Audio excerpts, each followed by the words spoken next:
I'm David from Eagles Way Healing, and today I'm catching up with Alice from Energy Healing for Pets. Is that correct? Yeah, yeah. I love animals, so I can heal people, but I just wanted to focus on animals. I thought there was a need for that. There's a lot of animals that I noticed that could do with some bit of loving in their life, especially rescue pets that have some challenges that from past their past lives, and the new owners want, to be able to bond with them a lot Mm, better. Yeah. yeah, of course. Yeah. So, how did you get your feet on the ground with that? How did you start getting practice? I did the Eagles Way three, was it the three, the course? Yep, Um, yep. So we start off with the free beginner course, yeah, the free beginner introduction course, and course. then Yep, I did the next one and the next one, yep, and then I had a bit of one-on-one with yourself yes. to make sure that I was on the right track and everything was doing really well. And then I started letting family and friends know that I'm doing it and I'm just practicing, and did they want some practice? And that went really well. I was a little bit nervous in the beginning, but I'm getting better as I get along. And just going from there. And then I thought, I want to focus on animals. So Just I drawn in that started direction. doing some animals, and yeah, it's going really well. Yeah, great, great. I'm just still Awesome. getting my name out there, as people get confident and get to know you. But I've Yes. just touched base with an animal sanctuary, and she's really excited to meet me and see how I can help with all their rescue animals. Mm, Yeah, it's exciting. Yeah, there's definitely no shortage of rescue animals in need. That's for sure. yeah, yeah. No, it's cool. It's Mm. cool. And the And good yeah. So with the animals, what's different with people, if you can do it remotely, like over Zoom or Google Meet. With animals, they can't talk back to you. mm, So I do it remotely just by myself I just use a photo of the animal to get focus, and it's the same results. mm, So mm. it's great. So can you tell us about some of your case studies? Tell us about a Okay, few one that of, you've one done. of the fun ones that I recently did is a work colleague. He lives on a lifestyle plot, and he has a flock of sheep, and he says that there's a couple of grumpy ones in there that seem a bit off, and generally they are not too friendly, and he wanted to see what I could do or what I could investigate. So I tapped into their energy field as a collective. I didn't know how this was going to go because I've never done a group of Mm, animals before. And what I found is that there, as a collective, there was a bit of terror in their energy field, and I worked out it was to do with travel. mm, That they were just like stressed out and terrified, and I found out from the guy later that they did have a quite a traumatic travel to his lifestyle property. They came from down the line. mm, So that was interesting. I cleared their energy, so they wouldn't feel the terror anymore. And there was a little bit of suspicion in a couple of the sheep, which I asked the owner later. I says, have you been having these thoughts that you might put them in the pot? He assured me that he didn't, but I'm not sure why. There was a couple that were suspicious. So anyway, I cleared their energies, and just put some love and light energy through them. And I didn't hear back from my work colleague for mm. a little while. I thought, oh, maybe, whatever, nothing happened or whatever. But then about 1.5 weeks later, he said that his sheep have changed. They've become more friendly as a group. and they'll come up to be hand-fed.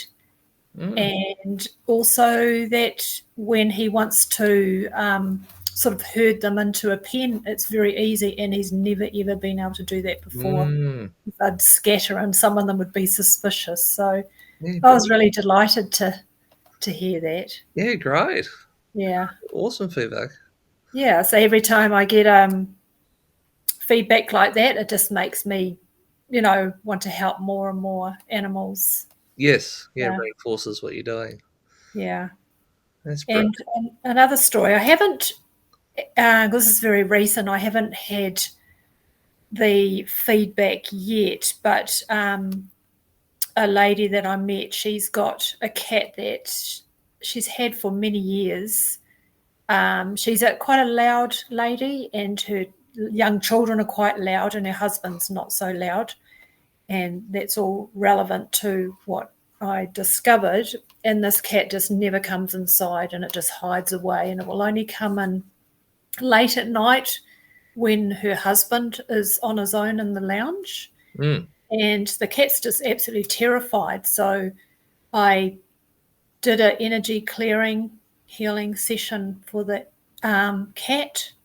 And when I first started, I could feel just this pain and this emotion from this cat, and I was almost crying. That's how much I felt it. Mm.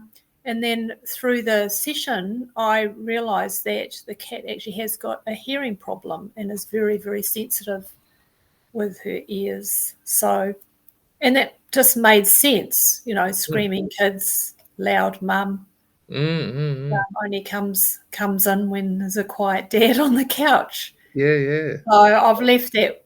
I've told them about that, and they were quite surprised. But it made sense to them. Mm. But I haven't had a chance to follow up with what's happened, so I don't know whether they can do anything about it or whether they just have to be very quiet, which may be very difficult with children around. Yes, yeah, yeah. But yeah, that was. Did you notice an energetic link between the cat and people in the household? Just that I could sense that the cat was kind of terrified of the loudness of those. Mm. Yeah. Mm. Yeah, it's interesting because sometimes with animals, they have the rescue animals don't have any linkages to people that they live with, but sometimes you might have an animal with severe anxiety, for instance, and it's picking up on the anxiety of the owner. Yeah. So if you clear it from the animal, it'll just get refilled up again from the owner. Yeah. So Yeah. that's a case where the owner needs to be healed in conjunction with the animal as well. Otherwise, Yeah. it would just go in circles. Right. Yeah. So that might have to have a part 2 to that one. Yeah, perhaps. But I believe you did a dog with a link to humans in that way. The flatmates involved that. Oh yes. That one was quite complicated, and it has worked somewhat, not completely. Mm. I'm just trying to think. It was one of the first ones I did. Just that I can't remember what the reason for the session was. Oh, that's right. The dog was a bit weird around smaller dogs and would get a little bit sort of protective. So the session in the household in the past, there were 2 flatmates plus the parents of the dog, like the boyfriend and the girlfriend. Oh, Oops, daisy.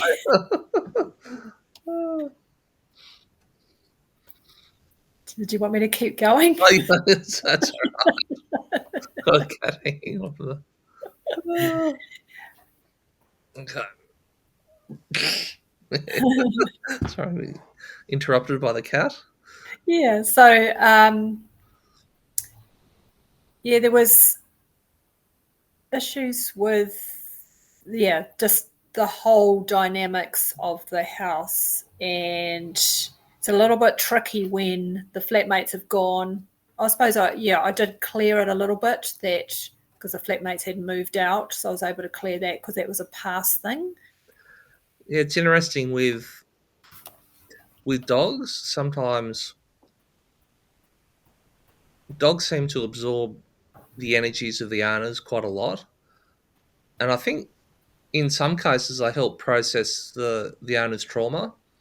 So you have dogs that spend a lot of time with their owners. Sometimes the dogs actually help process um, the energies of the owners, which is lovely. However, the owners also get stuck with this energy that can't be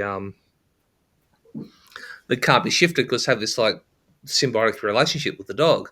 So sometimes you have to heal both at the Yes. same time. Yeah. It's sort of like an extension of their own energies. Yeah. Um, and sometimes when you heal one, the other person has the other side has the effect. So you heal the dog, the owner feels better. Heal the owner, the dog feels better. Yeah. Yeah. This is quite Actually, there was I have got a story like that. Actually, it was a cat. It was well, it was a cat that lived in the wild as a kitten and then became adopted by a young couple, and she was pregnant, became pregnant, and the cat was fine, and then the baby was born, and the cat started to become fat, put on weight, and the baby started, as babies do, they grab the cat and torture it, and there was kind of like a love-hate relationship between the cat and the baby. So the owner asked if I could investigate what was going on with the cat, but she just said, can you look at the cat's weight problem? So I did that. At the time, I didn't know anything about this love-hate relationship with the baby, but when I went through the process, there was an issue with the baby. The cat was sort of jealous and just a little bit traumatized by the cat. But anyway, cut a long story short, I did the session, reported back, and then I asked for feedback about a week later, and they said, well, the baby has stopped being horrible to the cat. And then it's got this loving relationship. And it's really funny because I didn't do anything with the baby. It was just the cat. So somehow, energetically, some magic happened. Yeah. That was really neat. Yeah, so that baby was no longer grabbing the cat's fur and trying to pull it out. Oh, brilliant. That's so good. So where to from here? I guess you'll keep on exploring animal healing. Yeah, so it was great to do sheep because I've done a few cats and dogs. And I'm looking forward to working with this animal sanctuary. And I've been to the sanctuary a few years ago, and there's all sorts of animals, different animals. There's ducks and goats and pigs and just all sorts. So it'd be neat to just do a variety. Yes. Yeah. And then hopefully my name will get out there and I'll just be helping heaps of people with their pets so they can have a loving bond. Yeah, that'd be wonderful. Yeah. And that's a good part about what you do because it's remote. You could easily help, sanctuaries or individuals who are, in different parts of the world. Yeah. You still help them just as effectively. Yeah. Yeah. Because I think you've said to me you don't need a photo because you can just connect energetically. But for me, I just prefer to have one. It just gives me a little bit more focus. And also it gives the other person an investment that, they give you the photo. So they're investing in what you're doing as well. That's the way I see it. Yeah, it's perfect. Yep. You know exactly where you're everyone works differently, hey? Yeah, no, it's perfect. That's fine. Yeah. It works really well. That's Cool. great. So if somebody wanted to contact you for your services, they can find you on eagleswayhealing.com, Yes. and you're listed there as Yep. one of the healers. And Mhm. just click on your photo, and it'll take you through to your Facebook Facebook page, your page. web page. Yep, and they can book you from there. Yeah. Contact They you, can and contact me from there. Yeah. yeah, that's great. Sure. Wonderful. Um, any last Yeah. Just word? some people don't have Facebook or Instagram because I'm on that as well. So I have an email address which is energyclearingforpets@gmail.com. Okay, great. So email or link on through the Eagles Way website, Yeah. and get in contact. And yeah, brilliant, Right. Cool. brilliant. Okay, well, All thanks so right. much for that, Alice. Thanks for your Okay. time. Nice to talk to you. Okay, bye bye. Okay. Bye. Not really bye at all, because you're still here.